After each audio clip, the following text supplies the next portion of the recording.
Барлығына сәлем. Бүгін біз косметика тігуді үйренетін боламыз. Ең бірінші қажетті құралдарға назар аударайық. Бізге негізгі мата қажет болады. Менде бұл Dior матасының созылмайтын джинса матасы. Сіз бұл матаның орнына 100% мақта матасын, махра матасын, дак матасын немесе муслин матасын қолдана аласыз. Астарына да тура осы маталарды қолдануға болады, немесе подкладывающий материал дейді, өзі астарға арналған маталарды қолдана аласыз.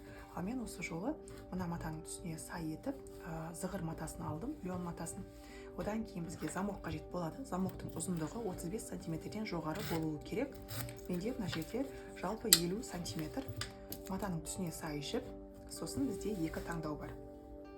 Біріншісі ол синтепонмен сырып тігу, екіншісі дублирин жабыстыру. Синтепонды қай кезде қолданамыз? Егер сіздің матаңыз махра немесе хлопок немесе муслин сияқты жұмсақ мата болса, формасын ұстамайтын болса, сіз осы дублирин матасына мына өзіңіздің матаңызды осылай жатқызып, төрт жағын тігіп алып, содан кейін ортасын сырып тіксеңіз болады. Сонда сіздің матаңыз қалың және формасын, пішінін ұстайтын болады. Ал мен осы жолы мына Dior'дың матасын қолданып жатырмын, және мына жерде принт бар. Үстіне сырып тікпес үшін, принтті құртпас үшін мен екінші вариантты таңдаймын. Ол қандай вариант? Екінші вариант бұл бізде клей материалмен матаны қатты ету. Яғни мен қазір клей материалға матаның теріс жағын осылай жатқызып, үтікпен үтіктеп аламын. Сонда менің матам өзінің формасын кішкене қатты қылады, және маған сыртынан сырып тігудің қажеті жоқ болады. Енді мына косметичканың көлемін қалай шығарамыз? Ол үшін бізге А4 қағазы болса жеткілікті. А4 қағазының ұзындығын және енін ала саламыз. Негізгі мата екі бөліктен тұрады. Тура А4 форматының ұзындығы мен ені. Содан кейін астарлы матадан да екеу, тура сол А4 форматының көлемі.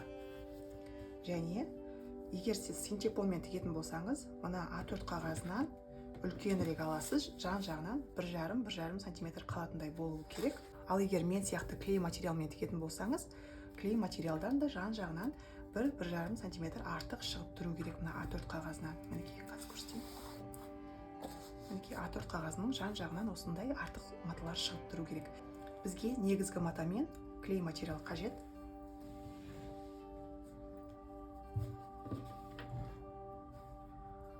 Клей материалдың бір жағы мата тәріздес, екінші жағы бүдір-бүдір болып келеді. Сол бүдір-бүдір жағын осылай жатқызамыз.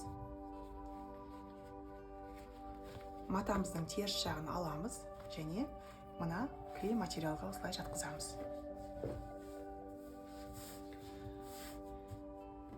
Үтіктеген кезде осылай үтіктеген дұрыс, мінекей осылай. Және мына екінші бөлікте де тура солай үтіктеймін. Матаның теріс жағына клей материалдың бүдір-бүдір жағын жатқызып, қазір үтікпен бастырып үтіктеп аламын. Матамызға клей материал жабыстырып, матаға қатты пішін беріп алдық. Енді мына артық дублирин матаны қиып тастаймыз. Барлық матамызды тігуге дайындап алдық. Енді бізге әр матаның мына ұзындығынан екіге бүктеп, енемен түйреп аламыз. Центрін тауып аламыз.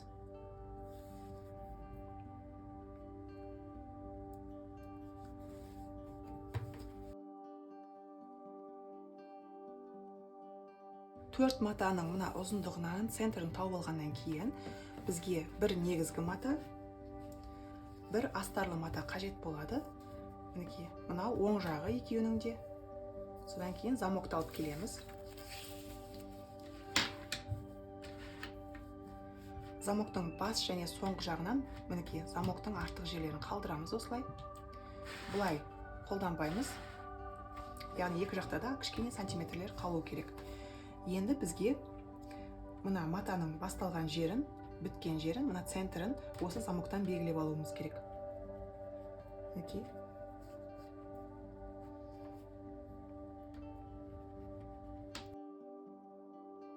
Енді біздің негізгі матамыздың оң жағы мына замоктың оң жағына қарап жату керек. Мінекей осылай беттестіреміз. Мына басын беттестіріп, енемен түйрейміз.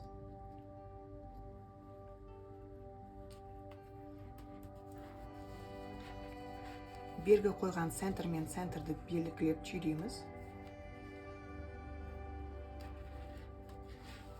Және соңын түйдейміз.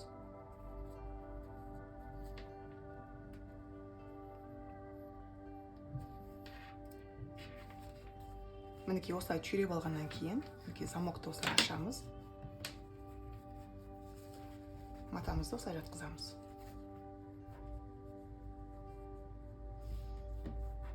Бас жағы мен бас жағын бекітеміз.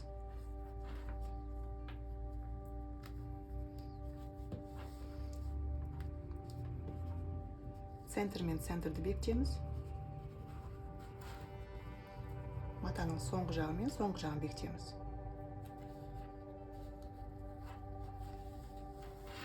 Мінекей. Енді мына жерді қазір тігін машинасында тігіп тастаймыз. Стандарт табанның шеті мына матаның шетінде жатуы керек. Басында соңында закрепка береміз.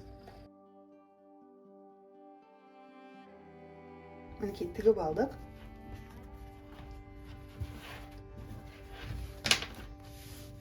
Оң жағынан осылай көрінеді. Енді мына бүктелген жердің шетіне 1 мм жеткізбей декорлық тігіс тігіп шығамыз. Матаны осы кезде үтіктеп алсаңыз да болады. Мен қазір үтіктеп алып тігіп шығамын. Мінекей мен матаны үтіктеп алдым. Енді тігу өте оңай болады.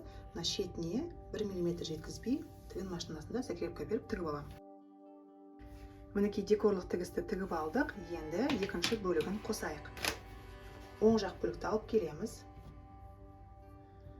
Оң жағымен, мына замоктың оң жағына матаны жатқызамыз. Бірінші шетін қосып аламыз инемен.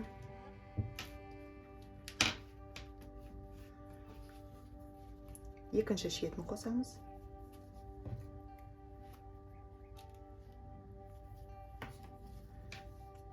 Және мына центрді қосамыз.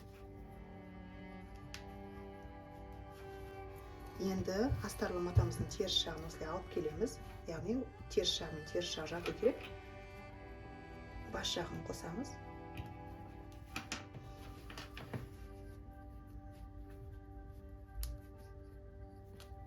Соңғы жағын қосамыз. Мына екі түйрелген жерді қосамыз бір-біріне. Енді жаңа әдіс бойынша тігіп шығамыз тігін машинасында.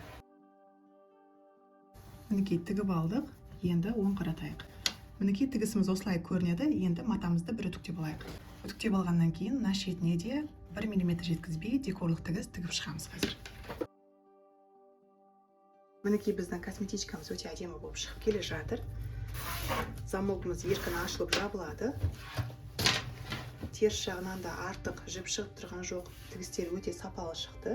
Енді астарлы мата мен астарлы матаны қосамыз. Негізгі мата мен негізгі матаны қосамыз. Мына ұзын бөлігін қазір тігіп шығамыз. Астарлы жағында қазір бірінші түйреп аламыз.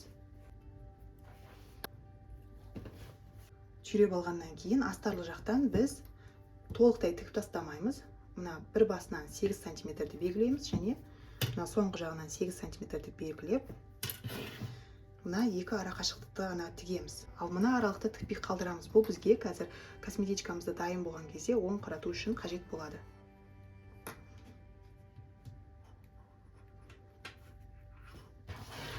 Мына жерді, мына жақта толықтай 1 см жеткізбей тігіп аламыз.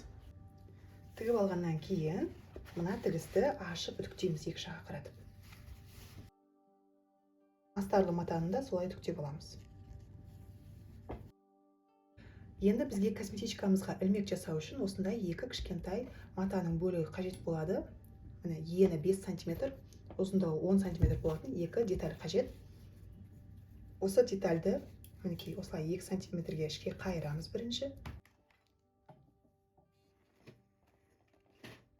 Содан кейін тағы бір қайырып үтіктейміз. Енді тігін машинасында мына ашылған жеріне шетіне 1 см жеткізбей закрепка беріп тігіп аламыз. Екеуінде тура солай жасаймыз. Енді матамызды оң қаратамыз толықтай. Біздің қазір косметичкамыз осылай көрінеді. Енді бізге жаңағы ілмекке арналған екі бауды алып келеміз. Біреуі мына замоктың бас жағында жатуы керек, екіншісі мына соңғы жағында жатуы керек. Енді соны қазір инемен түйреп, қолмен көктеп аламыз. Сонда бізге тігуге оңай болады. Ол үшін ең алдымен замокты мына ортасына шейін ашып қоямыз.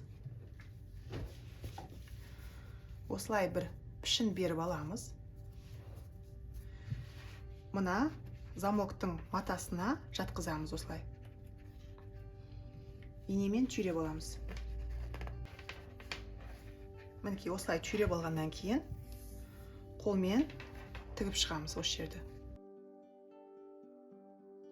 Екінші ілмекті бас жағына істеуіміз қажет. Ол үшін біз мына замокты бір-біріне қосып тігіп аламыз ең бірінші.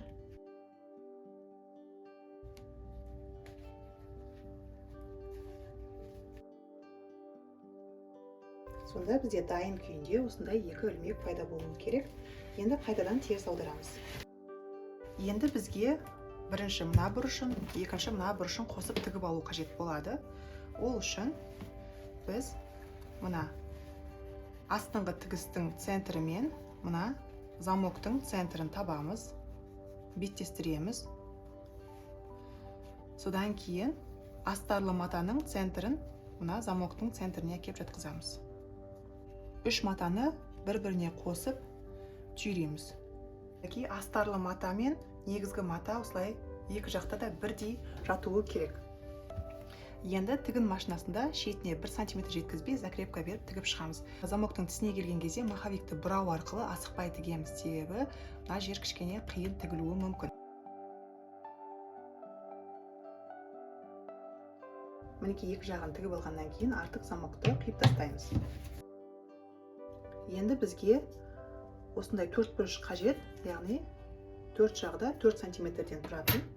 Оны біз мына тігістің мына жерінен бастап қазір қойып сызамыз. Яғни мына бұрыштан емес, мына тігіс біткен жерден бастап қазір бастырып 4 жағынан сызып аламыз.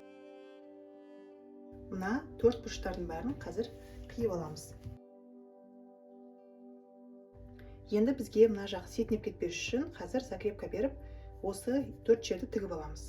Әр бұрышын сетінеп кетпес үшін тігіп алдық. Енді мына қиып алған бұрыштарды ашып, астарлы мата мен негізгі матаны қосып тігіп шығатын боламыз.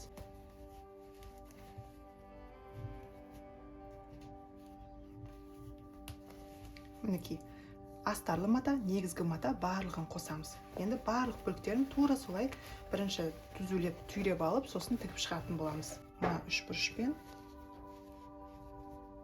тура 3 бұрыштарды беттестіреміз. Сонда біздің косметичкамыз өте әдемі шығады сыртынан.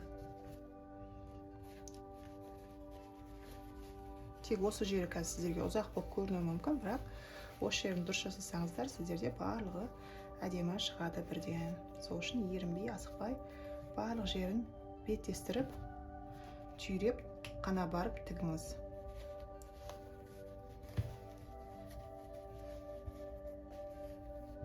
Мінекей қазір осылай көрінеді. 4 жағын қазір шетіне 1 см жеткізбей закрепка беріп тігіп шығамыз толықтай.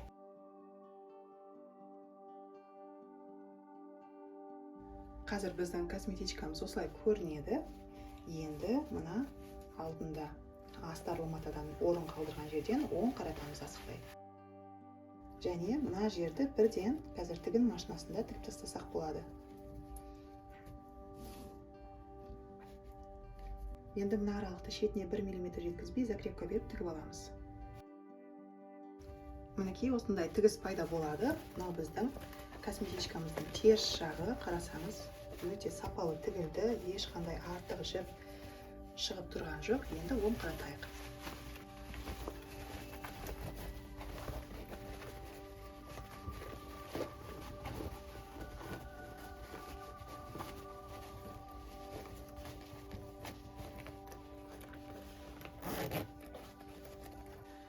Мінекей біздің Dior матасынан тігіп алған косметичкамыз немесе жол жинағымыз дайын болды.